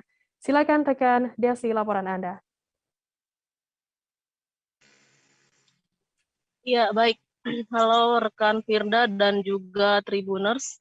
Sebelumnya memang pedagang daging sapi di Pasar Pamarayan, Kabupaten Serang ini masih nampak berjualan di tengah aksi mogok memprotes mahalnya harga daging sapi. Pantauan saat di lokasi yakni pada Senin 28 Februari 2022 mereka memang masih tampak bertahan untuk berjualan. Namun memang sejumlah pedagang daging sapi di Pasar Pamarayan tersebut masih mengeluhkan bahwa memang sepinya pembeli. Dan memang pada saat itu ada sekitar 3 los penjual daging sapi yang masih bertahan untuk melakukan berjualan. Yang memang seharusnya aksi mogok tersebut berlangsung pada Senin hingga Jumat 2022, namun memang dibatalkan hal tersebut lantaran pihak dari Asosiasi Pedagang Sapi sendiri sudah melakukan pertemuan dengan pihak pemerintah pusat. Dan salah satu pedagang daging sapi yakni Suprani, ia mengaku tetap berjualan karena memang masih memiliki sisa stok daging yang dibelinya sejak Minggu 27 Februari 2022. Dan menurutnya memang aksi mogok tersebut adalah bentuk salah satu protes kepada pihak pemerintah agar daging sapi lokal yang saat ini dijualnya dengan kisaran harga 130 per kilogram itu dapat kembali turun dan juga harganya normal kembali. Begitu, dan pihak pedagang pun memang mengeluhkan akan sepinya para pembeli ini karena memang selalu diprotes oleh para pembeli dan mendapatkan pertanyaan-pertanyaan dari pihak konsumen, dan mengaku bahwa pihak konsumen sejauh ini tidak sanggup untuk membeli harga daging sapi dengan harga di kisaran 130.000 per kilogram. Dan memang dari pihak pedagang sendiri pun mengharapkan bahwa hal seperti ini agar segera dapat diberikan solusi oleh pihak pemerintah, karena pihak pedagang pun mengaku bahwa jika harga daging sapi ini terus berlangsung naik, maka dirinya pun pasti akan melakukan aksi mogok untuk berjualan. Begitu rekan Firda. Baik, terima kasih rekan jurnalis dari Tribun Banten, Desi Purnamasari atas laporannya. Selamat bertugas kembali. Masih mengenai harga daging sapi yang meningkat, Tribuners, belum reda masalah kenaikan harga kedelai yang membuat pedagang tahu tempe menjerit hingga harga LPG non-subsidi yang merangkak naik. Kini harga daging sapi juga turut melonjak. Kondisi ini membuat sejumlah pedagang daging di Pasar Pembangunan Kota Pangkal Pinang mengeluh karena sepinya pembeli. Informasi lebih lengkapnya akan disampaikan oleh rekan jurnalis kami. Dari Bangkapos ada Cepi Marlianto yang akan melaporkannya. Silakan rekan Cepi, laporan Anda. Baik rekan Firda, memang pedagang daging sapi khususnya di Kota Pangkal Pinang, di Kota Pangkal Pinang sendiri memang sedikit mengeluhkan dengan adanya kenaikan harga daging sapi yang terjadi sejak 3 hari yang lalu, di mana kenaikan harga daging sapi sendiri mencapai Rp5.000 per kilonya, di mana sebelumnya harga daging sapi sendiri berada di kisaran harga 120 hingga 125.000 per kilogram, ini naik menjadi 130.000 per kilogramnya. Di mana berdasarkan hasil wawancara kami dengan beberapa sejumlah pedagang di Pasar Pembangunan Kota Pangkal Pinang memang sedikit mengeluhkan dengan adanya kenaikan daging sapi ini, di mana dengan kenaikan harga daging sapi ini banyak pembeli yang mengeluh dengan kenaikan harga daging sapi tersebut, di mana memang mayoritas pembeli daging sapi sendiri khususnya di Kota Pangkal Pinang merupakan mereka yang merupakan para pelaku usaha kuliner di bidang kuliner, terutama rumah makan hingga restoran. Seperti berdasarkan hasil wawancara kami dengan seorang pedagang daging sapi yakni Dwi Firmansyah memang mengatakan kenaikan harga daging sapi sendiri terjadi sekitar 3 hari yang lalu, di mana kenaikan harga daging sapi sendiri mencapai Rp5.000 per kilogramnya. Selain itu memang untuk kenaikan harga daging sapi berdasarkan keterangan dari para pedagang memang sering terjadi ketika hendak memasuki bulan suci Ramadan hingga hendak peringatan Hari Raya Idul Fitri di setiap tahunnya, di mana akan tetapi untuk kenaikan harga daging sapi kali ini menurut para pedagang memang cukup tinggi, di mana biasanya memang untuk kenaikan harga daging sapi berada di kisaran Rp2.000 hingga Rp3.000 per kilogramnya. Selain itu untuk pedagang lain seperti Mariono, memang dengan kenaikan harga daging sapi sendiri dirinya sempat mengalami penurunan penjualan, di mana sebelumnya dia mampu menjual 60 kg daging sapi per harinya, kini omsetnya terpaksa turun menjadi dalam sehari sendiri dia mampu menjual sekitar 45 sampai 50 kg. Hal itu berarti penjualan para pedagang sendiri turun hingga mencapai 15 kg per harinya. Oleh karenanya sampai saat ini juga para pedagang mengharapkan adanya kebijakan yang dikeluarkan dari pemerintah untuk kembali menstabilkan harga daging sapi.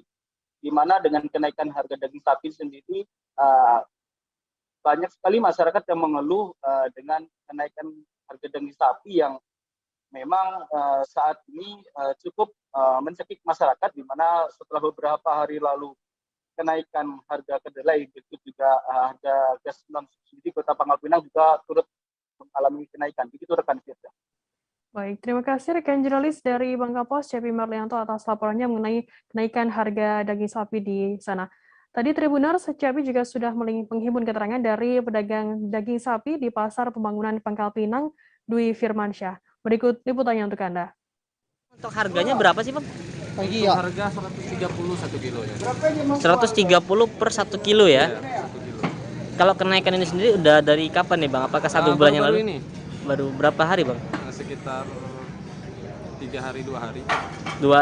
Tetap pasti ada lah kalau mengeluh kan, karena buat jual juga kan, apalagi sekarang ekonomi lagi susah, itulah pengaruhnya. Nah, ini orang 5 kilo, langgan ngambil 5 kilo, sekarang biasa 2 kilo karena kenaikan ini kan. Tribuners, kita akan jeda sejenak, tetaplah di Live Update. Oke, apa kabar Bang Arif di sini untuk strateginya? Kalau saya sendiri di Jumip 37 ini yang semalam baru mulai, Apa yang saya dirasakan udah Kopernita? Sebenarnya aku nggak ngerasain penangkapan atau penggerebegan atau apapun itu. Karena gitu, posisinya aku kriteria. Jadi kita mengenal disebut dengan stroke yang tidak berdarah dengan stroke yang berdarah. Stroke yang tidak berdarah itu biasanya ditandai dengan adanya penyumbatan. Kalau itu terjadi di sini mungkin pikirnya tidak ke situ kali ya, tapi kalau di Korea atau di Kamboja itu ada beberapa paper yang Saya itu Mas, dulunya tukang koran. Oh gitu ya? Tukang koran. Ya, saya baca itu Pak. Tuh kan, pernah baca kan? Ya. Jadi kalau saya jadi pangdam, itu udah bersyukur banget. Si anak ini dijadikan sebagai tersangka begitu. Ya, kalau ini kita bicara yang di luar kasus Situbondo ya, dengan nama hujan shower, di mana terdapat batas jelas antara daerah hujan dan tidak hujan yang biasanya terjadi pada fase awal mature stage atau tahap berbahaya dewasa. tuh Kang. Jadi mulai artinya terjadinya perlembekan. Nah itu untuk penetrasi akan sulit gitu ya. Dok, saya ini menurut saya memang tidak mudah, bukan urusan tanah diambil. Kalau misalnya Amerika Serikat sekarang, Rasulullah mengatakan dalam sebuah hadis bahwa berpuasa di 6 hari Syawal itu. Oke, apa kabar Bang Arif di sini untuk strateginya? Kalau saya sendiri di Jumip 37 ini yang semalam baru mulai, Apa yang saya dirasakan udah Kopernita? Sebenarnya aku nggak ngerasain penangkapan atau penggerebegan atau apapun itu. Karena gitu, posisinya aku kriteria. Jadi kita mengenal disebut dengan stroke yang tidak berdarah dengan stroke yang berdarah. Stroke yang tidak berdarah itu biasanya ditandai dengan adanya penyumbatan. Kalau itu terjadi di sini mungkin pikirnya tidak ke situ kali ya, tapi kalau di Korea atau di Kamboja itu ada beberapa paper yang Saya itu Mas, dulunya tukang koran. Oh gitu ya? Tukang koran. Ya, saya baca itu Pak. Tuh kan, pernah baca kan? Jadi kalau saya jadi pangdam, itu udah bersyukur banget. Si anak ini dijadikan sebagai tersangka begitu. Ya, kalau ini kita bicara yang di luar kasus Situbondo ya, dengan nama hujan shower, di mana terdapat batas jelas antara daerah hujan dan tidak hujan yang biasanya terjadi pada fase awal mature stage atau tahap Berbahaya dewasa. tuh Kang. Jadi mulai artinya terjadinya perlembekan. Nah itu untuk penetrasi akan sulit gitu ya. Dok, saya ini menurut saya memang tidak mudah, bukan urusan tanah diambil. Kalau misalnya Amerika Serikat sekarang, Rasulullah mengatakan dalam sebuah hadis bahwa berpuasa di 6 hari Syawal itu. Oke, apa kabar Bang Arif di sini untuk strateginya? Kalau saya sendiri di Jumip 37 ini yang semalam baru mulai, Apa yang saya dirasakan udah Terima kasih Anda masih bersama kami di Live Update. Kita beralih ke informasi selanjutnya, Saudara. Basra resmi terpilih menjadi Ketua Dewan Pengurus Daerah atau DPD Real Estate Indonesia atau Ketua DPD RI Sulawesi Tenggara. Basran terpilih secara aklamasi pada Musda ke-9 DPD RI Sultra yang digelar di Claro Hotel Kedari, Sulawesi Tenggara pada Senin 28 Februari kemarin. Dalam Musda 9 DPD RI tersebut mengusung tema memperkuat kinerja organisasi untuk meningkatkan kualitas properti Sulawesi Tenggara. Untuk mengetahui informasi lebih lengkapnya akan disampaikan oleh rekan jurnalis kami dari Tribun News Sultra, ada Ridwan Kadir yang melaporkannya. Silakan rekan Ridwan, laporan Anda. Ya, terima kasih rekan Firda. Dapat saya sampaikan bahwa Basran terpilih secara aklamasi pada Musda DPD RI Sultra yang digelar di Claro Hotel Kendari, Sulawesi Tenggara pada Senin kemarin 28 Februari 2022. Ketua DPD RI terpilih tersebut yaitu Basran mengatakan terdapat beberapa tantangan bagi pengurus baru DPD RI Sultra yang baru saja dilantik pada kemarin 28 Februari 2022. Tantangan tersebut yakni salah satunya menata kelolaan keuangan agar makin akuntabel dan transparan. Dengan adanya tatanan organisasi baru ini, pihaknya akan fokus pada tata kelola keuangan agar makin tertata lebih baik, termasuk juga mengaktifkan 2 sekretariat sehingga tidak ada lagi sekat di antara DPD RI Sultra. Kemudian selain itu, Ketua DPD RI Sulawesi Tenggara optimis penjualan properti atau rumah subsidi pada 2022 di Sultra bisa mencapai 4.000 unit. Target 4.000 unit tersebut bukan tanpa alasan, karena pihaknya telah mendorong pembangunan rumah subsidi sejak awal bulan tahun 2022. Pada tahun 2022 pastinya akan lebih besar lagi karena pihaknya saat ini telah didukung oleh kawasan ekonomi khusus dari Morosi dan juga Morowali. Dengan adanya kawasan ekonomi khusus tersebut, maka tiap tahunnya akan menyerap ribuan karyawan dan otomatis mereka pasti membutuhkan rumah hunian.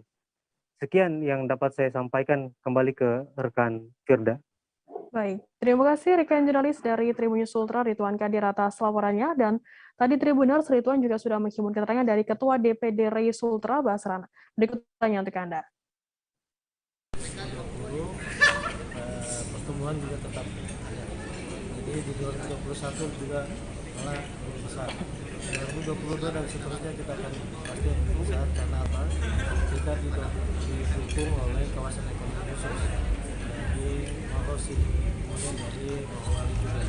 Itu pusat industri paling besar. Karena tiap tahunnya itu ribuan karyawan diterima, otomatis dari karyawannya itu karena memang 2 kali sampai 3 kali dari UMR mereka terima, itu membutuhkan rumah. Oleh karena itu tiap tahun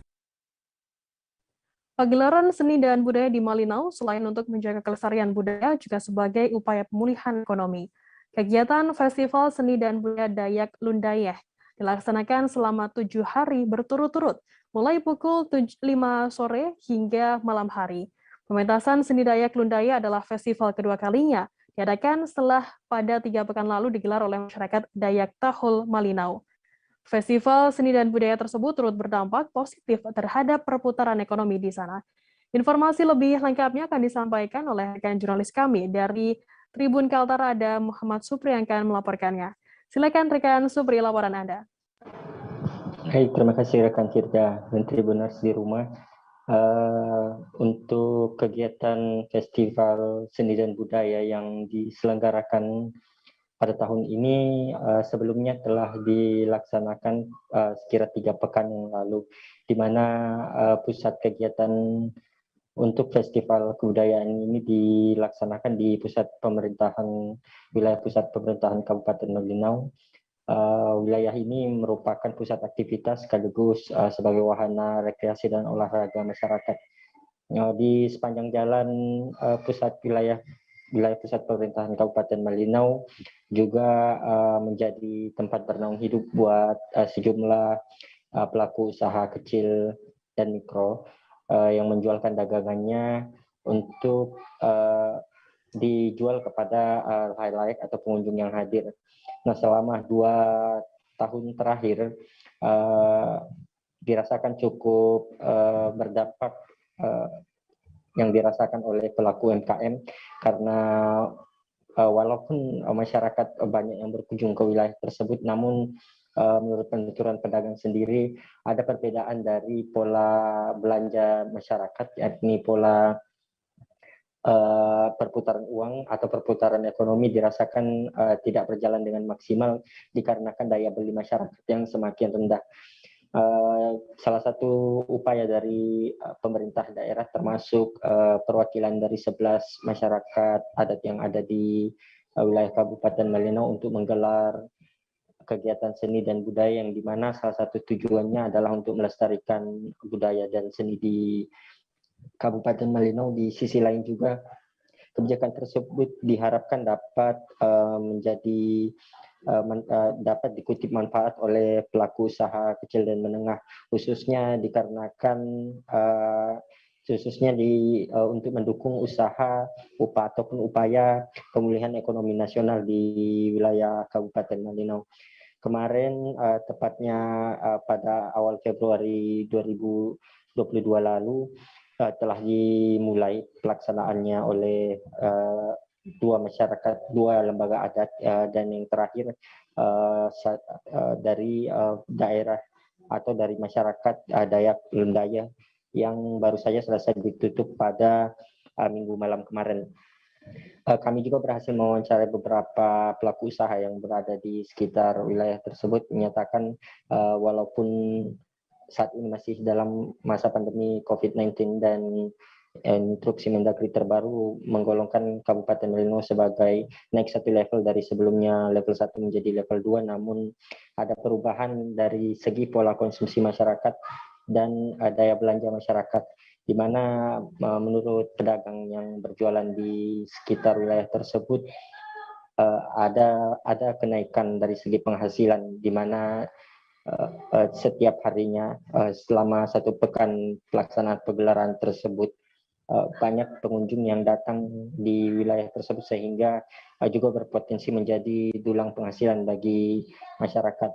Di sisi lain, pemerintah daerah Kabupaten Malinau rencananya akan menggelar, sebelumnya telah digelar 2 perwakilan lembaga adat dan masih ada 9 yang lainnya, namun berdasarkan keterangan dari Ketua Satgas Penanganan COVID-19, yakni Bupati Malinau, kebijakan ini masih akan ditimbang mengingat semakin tingginya kasus COVID di sejumlah wilayah Kaltara termasuk di Kabupaten Malinau. Untuk informasi sampai hari ini, angka kasus aktif di Kabupaten Malinau sebanyak 48 kasus, 1 kasus dirawat di Rumah Sakit Umum Daerah dan 47 kasus lainnya isolasi mandiri di rumah.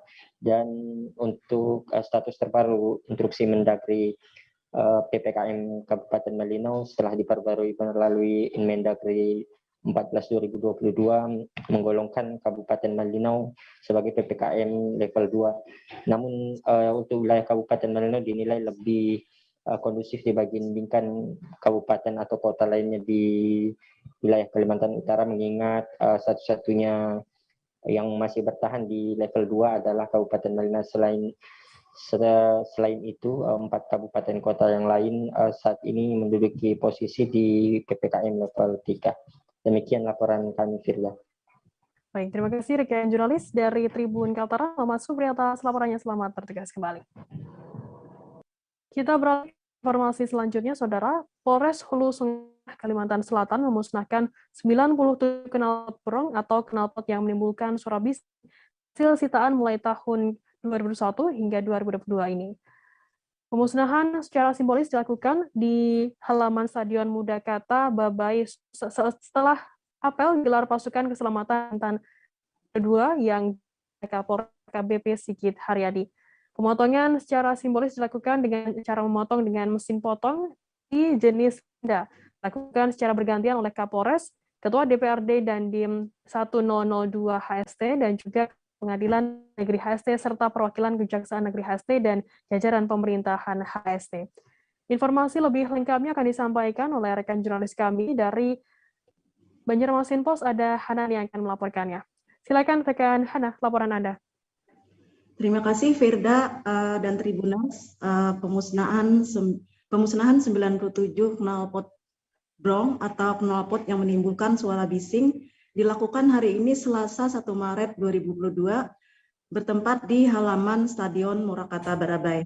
Knalpot brong tersebut merupakan hasil sitaan Polres Hulu Sungai Tengah mulai tahun 2001 sampai 2002, di mana perkara pelanggarannya itu sudah disidangkan dan sudah berkekuatan hukum yang tetap. Pemusnahan secara simbolis dilaksanakan usai apel gelar pasukan Keselamatan Intan 2022 yang hari ini tadi dipimpin oleh Kapolres Hulu Sungai Tengah AKBP Sigit Haryadi.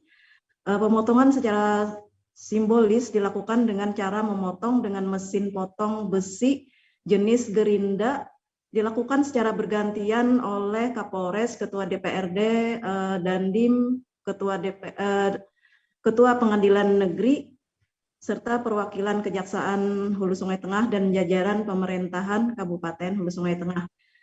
Sedangkan untuk pemusnahan secara keseluruhannya, itu nanti akan dilakukan bertahap oleh pihak Polres dengan cara dipres kemudian dipotong-potong hingga menjadi bagian potongan kecil. Kapolres Hulu Sungai Tengah menjelaskan ada 83 knalpot brong hasil razia di Kota Barabai oleh Satlantas, satu diantaranya itu knalpot mobil. Kemudian 15 knalpot lainnya hasil razia dari luar Kota Barabai yang meliputi sejumlah pelanggar di sejumlah titik di wilayah kecamatan. Menurut Kapolres tadi razia itu dilakukan secara hunting di sejumlah titik baik di Kota Barabai maupun di luar Kota Barabai, di mana jika mereka menemukan pelanggar itu langsung knalpotnya dilepas, kemudian ditilang dan dilakukan penyitaan hingga proses hukum. Kapolres juga menjelaskan penindakan tegas terhadap penggunaan knalpot brong ini untuk menindaklanjuti laporan masyarakat yang merasa terganggu dengan suara bising yang dihasilkan. Khususnya pada saat bulan Ramadan tahun lalu, di mana saat itu masyarakat melaksanakan salat Isya dan salat tarawih, tapi ada aksi kebut-kebutan yang menimbulkan suara bising, dan karena sudah meresahkan masyarakat dan menurut Kapolres tadi melanggar aturan berlalu lintas, jadi Polres HST pun bertindak tegas. Tindakan tersebut juga untuk meningkatkan kesadaran masyarakat, khususnya pengendara sepeda motor maupun mobil, agar bertoleransi dengan sesama pengguna jalan maupun lingkungan masyarakat di sekitar. Apalagi Kabupaten Hulu Sungai Tengah, masyarakatnya itu terkenal agamis. Demikian Firda yang dapat saya laporkan. Ya, baik. Terima kasih rekan jurnalis dari Banjarmasin Post, Hanani, atas laporan Anda. Dan tadi Tribuners, Hana juga sudah menghimpun keterangan dari pihak terkait dan berikut liputannya untuk Anda. Nah, selanjutnya mau diapakan nih Pak knalpotnya setelah di masa tentunya semuanya serta kecepatannya yang saat melaju di air menjadi magnet tersendiri bagi setiap warga yang melintas. Informasi lebih lengkapnya akan disampaikan oleh rekan jurnalis kami dari Tribun Batam, ada Endra Kaputra akan melaporkannya. Silakan rekan Endra, laporan Anda. Baik Firda dan sahabat Tribun, dapat dilaporkan bahwa pada sore hari komunitas yang tergabung dalam bernama Avatar Tanjung Pinang ini menggelar RC jenis boat di daerah tepi kolam daerah Kijang, Kecamatan Bintan Timur, Kabupaten Bintan, Provinsi Kepulauan Riau. Dan komunitas ini juga saat menyuguhkan RC boatnya itu menjadi magnet tersendiri untuk warga yang melintas di areal kolam tersebut, karena di samping suara yang bising dari knalpot boatnya sendiri, juga kecepatan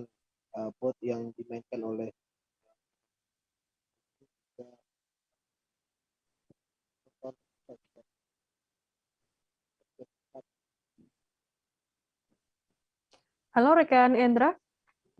Halo, Kamu Firda. Ya, silakan dilanjutkan rekan Endra.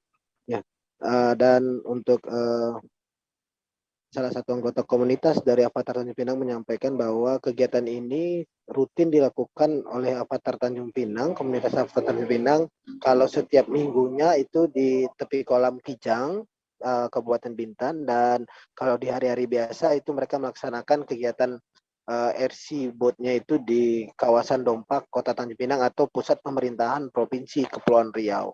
Dan kita juga menanyakan berapa modal yang dikeluarkan oleh untuk pemula ketika ingin bermain RC boat ini. Disampaikan salah satu anggota komunitasnya bernama Mulyadi bahwa untuk harga kapal yang second itu sekitar 5 jutaan, dan kapal tersebut itu buatan Vietnam dan Thailand, Firda dan sahabat Tribun. Selain itu juga kegiatan ini adalah kegiatan yang bertujuan untuk mempererat silaturahmi antar sesama hobi. Dan kita juga tanyakan kenapa kok komunitasnya bernama Avatar, karena ternyata komunitas Avatar ini tidak hanya mencintai RC soal jenis kapal atau yang bermain di laut atau di air, tapi komunitas RC Avatar Tanjung Pinang ini juga menyukai RC untuk di darat seperti mobil. Terus untuk di darat ada pesawat, dan bahkan pada PON yang dilakukan pada tahun lalu, yang digelar pada tahun lalu, anggota komunitas Avatar Tanjung Pinang ini juga meraih medali perunggu pada kategori melempar pesawat tanpa awak. Begitu Firda dan sahabat Tribun. Baik, terima kasih rekan jurnalis dari Tribun Batam, Hendra Kaputra atas laporannya. Dan tadi Tribuners, Hendra juga sudah menghimpun keterangan dari anggota komunitas Avatar Tanjung Pinang bernama Mulyadi. Berikut liputannya untuk Anda. Komunitas RC Boat ini sudah sejak kapan nih berdiri? Intinya kami suka sama suka, udah lama memang ada vakum sedikit, tapi terus mulai sedikit akhirnya ngumpul lagi lah. Udah mulai itu mulai 20 udah mulai ramai tuh, 20 mulai ramai lagi. Padahal itu sudah lama. Khusus buat ya, kalau air modeling itu sudah lama. Jadi gitu. Terus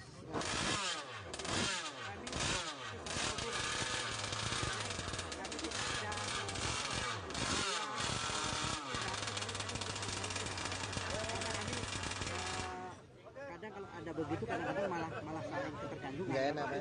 Pokoknya bergabung karena kita sama-sama satu hobi, gitu ya Pak ya? Dari kita oleh kita. Oke, Pak, boleh biasanya kita main ini hanya di sini aja, di kolam Kijang ini aja, atau di mana biasanya? Untuk kalau kita main hari Minggu, sudah pastinya kami di sini. Oke. Tapi kalau untuk testing atau apa di kolam Dompak, kan ada beberapa kolam itu. Oh, di Dompak Pak mainnya? Main di sana. Mau testing, mau setting. Biasa hari-hari apa Pak? Kalau di sana kami bebas, maksudnya kalau lagi mau aja, ayo kontek-kontekan di grup, kita ke kolam, kita tes coba satu persatu. Oke, Pak, kapal Bapak RC-nya yang mana?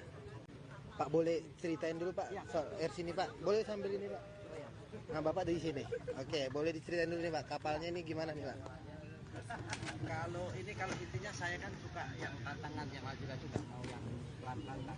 Ini buatan Vietnam. Buatan Vietnam, oke. Oke. Jadi dari engine, dari bodinya itu Vietnam semua. Apalagi Pak spesifikasinya Pak? Kecepatan Pak, kecepatan. Ini sampai berapa nih Pak kecepatan? Tadi kayaknya laju banget Pak. Laju. Nah, karena ini Kita beralih ke Bandar Lampung, Saudara. Harga daging sapi di Bandar Lampung, yakni di Pasar Rakyat Wai Halim, mengalami kenaikan yang cukup tinggi, yakni Rp15.000 per kilogramnya. Menurut Muhammad Qorib Nawawi, Surya di Surya Daging, bahwa saat ini harga daging sapi mencapai Rp135.000 per kilogramnya, di mana sebelumnya harganya yakni Rp120.000 per kilo. Para pedagang bingung mengapa harga daging sapi naik. Beberapa di antaranya berspekulasi hal itu terjadi karena harga pakan yang lebih dulu naik. Informasi lebih lengkapnya akan disampaikan oleh rekan jurnalis kami dari Tribun Lampung, ada Bayu Saputra yang akan melaporkannya. Silakan rekan Bayu, laporan Anda. Oke, selamat siang Tribuners. Terima kasih buat rekan Firda perlu saya sampaikan bahwasanya pada saat ini harga daging sapi di pasar Bandar Lampung mengalami peningkatan yang cukup signifikan, yaitu 15.000 per kilogramnya. Jika sebelumnya harga daging 12.000, saat ini menjadi 135.000. Nah, berdasarkan keterangan dari pedagang daging, Bapak Farid Nawawi, bahwasannya pada saat ini pedagang daging di Bandar Lampung sepakat dengan menaikkan harga 135.000. Hal ini karena kenaikan menjelang bulan Ramadan. Kenaikan tersebut terjadi sejak tanggal 19 Februari lalu sampai dengan saat ini, dan seluruh pedagang melalui Persatuan Pedagang Daging Bandar Lampung sengaja menaikkan harga tersebut. Nah, kemudian saat ini penjualan pastinya berpengaruh turun sampai dengan 75%. Jika sebelumnya Pak Farid Nawawi menjual sampai dengan 150 kg per hari, sampai saat ini hanya menjual 100 kg per hari. Kemudian disampaikan oleh Ketua Persatuan Pedagang Daging Bandar Lampung, bahwasannya Ketua melalui Ketua Tampan Sujarwadi mengatakan bahwasannya penyebab dikarenakan harganya naik itu karena di tingkat hulunya memang terjadi kenaikan. Jadi harga daging sapi hidup itu mengalami juga kenaikan 1 juta sampai dengan 1,5 juta per ekornya. Kemudian dari pemerintah Provinsi Lampung menyatakan bahwasannya untuk ketersediaan atau stok hewani daging sapi di Provinsi Lampung tercukupi, karena berdasarkan data dari Dinas Peternakan dan Kesehatan Hewan melalui Kadis Peternakan dan Kesehatan Hewan, Ibu Lili Mawati menyampaikan bahwasannya kebutuhan di Lampung itu 21.304 ekor sampai dengan Lebaran, artinya aman. Kemudian stok dan ketersediaan sapi potong pada feedlotter mencapai 45.374 ekor sapi, dan ketersediaan sapi potong lokal dari semua kabupaten kota mencapai 11.817 ekor sapi. Jadi totalnya ketersediaan sapi di feedlotter ditambah dengan ketersediaan sapi lokal mencapai 57.191 ekor. Sementara itu untuk kebutuhan sampai dengan Lebaran 21.304 ekor sapi. Sehingga saat ini di Provinsi Lampung masih ada surplus pasokan sapi mencapai 35.887 ekor sapi sampai dengan Lebaran nanti. Dan seperti itu rekan Gerda dan Tribuners.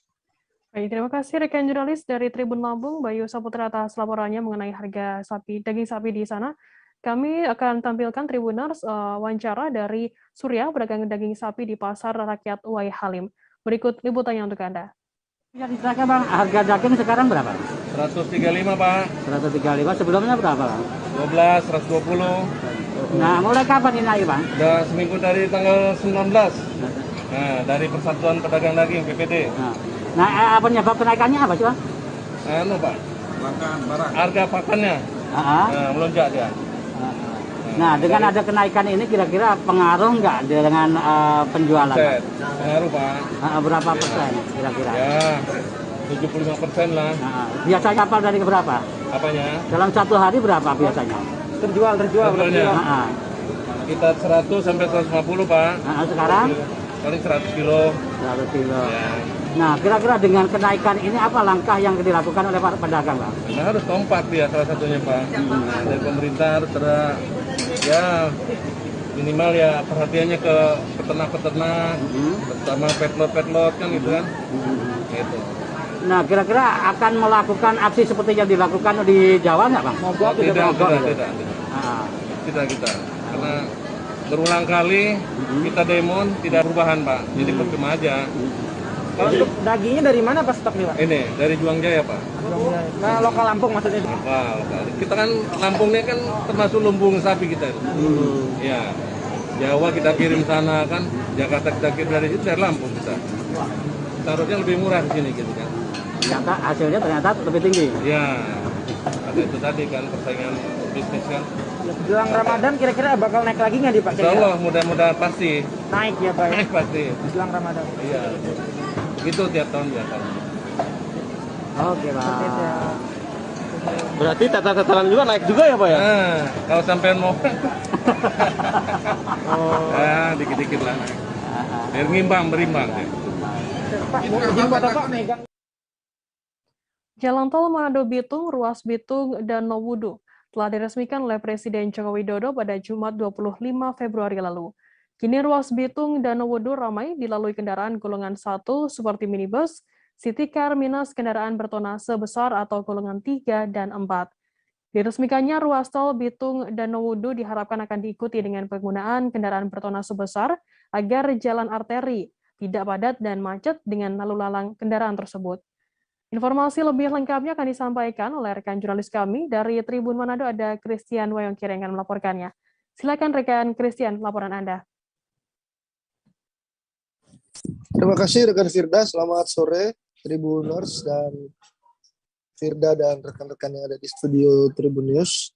Dapat kami laporkan dengan informasi terkait pasca diresmikannya ruas dan Nowudu Bitung, jalan tol Manado Bitung yang ada di Kota Bitung, Provinsi Sulawesi Utara, hingga hari Senin kemarin, bertepatan dengan hari libur, dari amatan kami di lapangan, belum begitu ramai diminati oleh kendaraan bertonase besar atau golongan 3 maupun golongan 4. Masih seperti biasanya didominasi oleh kendaraan yang golongan 1, seperti kendaraan minibus, city car, dan jenis kendaraan kecil lainnya.